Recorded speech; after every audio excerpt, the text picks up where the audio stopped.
Hey everyone, this is Jesse Lee.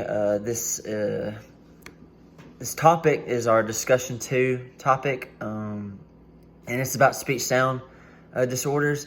And according to the American Speech Hearing Association, a speech sound disorder is an umbrella term referring to any difficult combination of sounds with a perception, motor production, phonological representation of sounds, and speech segments, including phonactic rules governing permissible speech sounds in a language sequence. Okay, I'm just gonna be honest. This is not one of my strongest topics. This is not one of my, I would say, like, other teachers might be really strong at this. This is one of my weak points. I do struggle with understanding this. So this is good. This is a good topic for me to dig more into research to make sure I know more about it for my job. The discussion prompt is what procedure, the first question, there's 3 questions. What procedures you use in assessing speech sound disorders? What are the procedures? You can use assessments, standardized tests.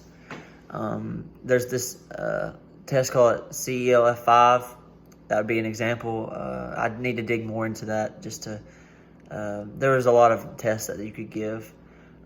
But, I mean, as a teacher, you can tell if a student is struggling with their speech sound connection. And so that's when you can refer them to a speech language pathologist, or, and that's when, this is when the second question comes by, how might you be able to use those school with efficiency? Our speech language pathologist does a great job with our students, and we do meet in the IEP meetings to discuss what is best for the student, what they're struggling in, what they're strong in, what I can do better as a teacher, as a special ed teacher, to continue to boost their confidence, continue to boost their educational experience with that. And the roadblocks, it says, what roadblocks do you see?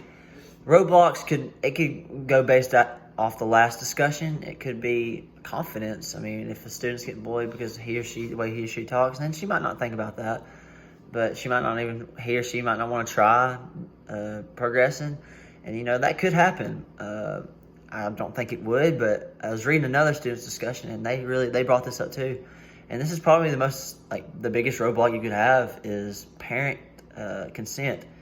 If you don't have parent consent, then you can't do anything, and it's kind of tough for a teacher wanting what's best for their student, but the parent just feels like, well, I don't want my student or my kid to go through that embarrassment. And so that's what I would say the biggest roadblock. And I didn't put that in my discussion. I saw it on somebody else's.